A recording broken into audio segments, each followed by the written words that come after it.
everyone. As you know, the district owns a 6.38 parcel of land in the village of Jackson that was purchased in 2009. The district purchased it at that point with the intention of acquiring the parcels that the village owns to the north of that particular property. Those properties are available at this stage of the game. The district, as I said before, in 2009 had an agreement, a handshake agreement with the village. And those handshake agreements were between people who are no longer on the board or on the village board. And so we've gone back and forth over the years, and as we move forward with discussions on Jackson, as I said, the property is available. The village actually has secured a site for the new safety building off Highway 60 that they are moving forward with, that is contingent on this parcel. And when you say secured, have they actually made an offer? They have made an offer, okay, and it has been accepted. Thank you. So again, this seems like the right opportunity for the district to move forward and purchase the property to the north of the existing Jackson site.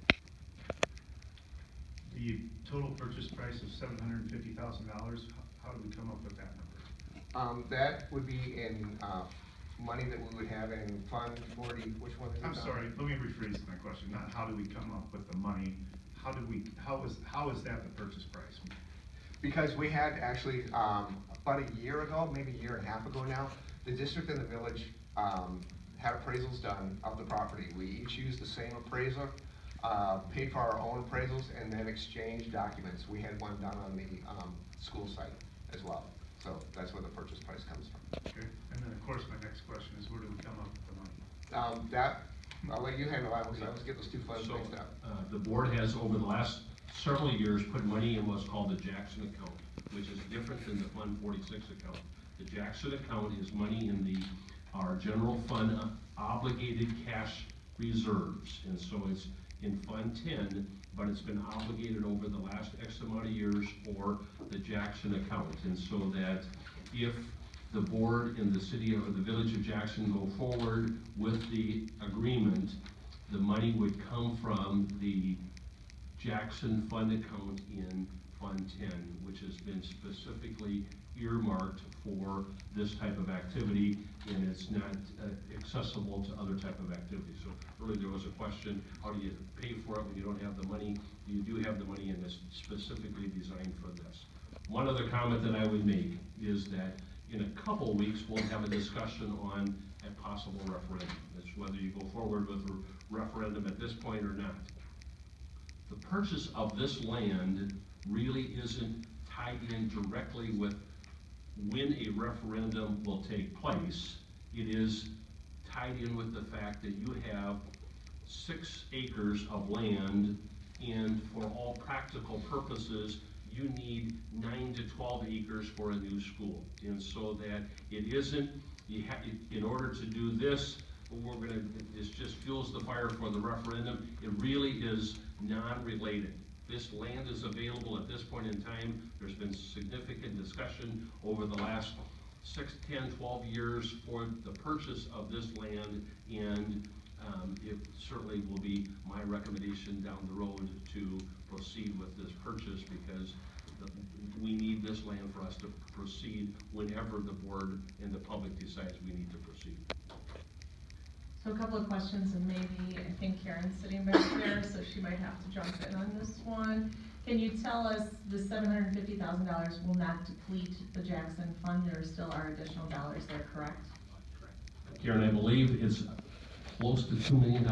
It's not quite $2 million, or it's right at that $2 million mark, and so that this will leave you with $1,250,000 that you can use towards offsetting some of the expenses of the new school when you go that route, or some other type of things, but this will not be plated. This is less than half of the money that's allocated. So just for those watching at home trying to follow along, this has been very carefully planned out for several years, since 2009. Boards before us properly were putting aside dollars because they knew that things were going to need to be done in Jackson. Also, maybe Dave, Don, or anyone else who might have more information on this, if we do not do this, Could this indeed hold up Jackson's plans to do their own utility building, or I'm sorry, whatever they're calling this building? Safety building, Safety yes. building, Yes, thank you. it will. So by us not doing this, this would impede really the village of Jackson from moving forward on what they want to do at this point. That's correct. I just want to make sure everyone's understanding clearly that this is, Jackson and the school district have been in constant contact probably since 2009, maybe not constant, but a lot of contact. A lot of contact. About this process. So this was not Jackson working on their own and the school district working on their own. This was a twofold project that It's a we've been joint working on effort, very together. much so. Mhm. So I just want to make sure everyone clearly understands that process, that this was not, you know, one doing something that the other one didn't want us to do. The other item that's kind of important that kind of dovetails into this whole piece is the sale of Barton, which will also be complete in December. Knock on wood.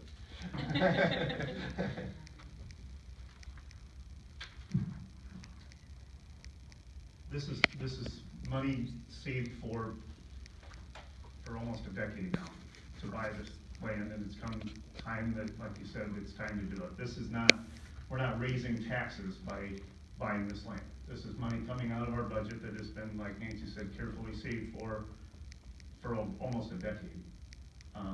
If you're saying now's the time and this is the right price, then now's the time. Dave, can you explain what would happen next? What's the process? We're having a discussion today. What are the recommendations? How do we proceed after today? After today, because we are a joint school district, we need to have a special meeting of the electorate, and that would actually take place prior to next week's board meeting. It should be a reasonably short meeting, and that's essentially so the community can give a thumbs up or thumbs down approval to the purchase of the land. At the board meeting the next time, there would be an action item for the board to approve the purchase of this particular piece of property. If the board gave us that approval, then we would move forward with all the paperwork and get things executed in a timely manner. So it's not the special meeting next week, it's actually 2 weeks? 2 weeks. 2 yeah. weeks is when the meeting will be. Maybe one more question, just to clarify again on the pros or the benefits of looking at purchasing this land with also the existing land that was purchased back in 2009 versus the current site of the school. The current site of the school is about going off memory now, but it's about 6.5 acres, if I'm not mistaken, which is very comparable to the size of the property that we own in Jackson now. The downside is that's a really small site for an elementary school. We don't even have parking on site at the existing building. Purchasing the property that the village owns would essentially double the site. It would actually, we'd go from 6.8 to about, or 6.38 to about 13 acres at that site, which is a really good size for an elementary building. One other comment, can you have a remodel while school is taking place? You certainly can in a lot of schools, okay? There's not saying that you can't do that. I will tell you that from an educational perspective, it's much easier to be building in site A while site B is still in operation, as opposed to trying to do a 2 or 3 year building project with lower elementary kids in the building the same time that you've got all the things going on. And so, can you do it? You certainly can. There have been lots of schools that have. Is it ideal educationally? No, it's not. If you have the opportunity, especially in the data that you have provided earlier, it's going to be a comparable cost to do A or B, and so it certainly is less of a educational disruption to do it in a different site if the site is comparable. And so, even though it's not as visible a site on Main Street as this one, it is right next to the community building. There's some definite advantages to this location, just like there are advantages to the other location.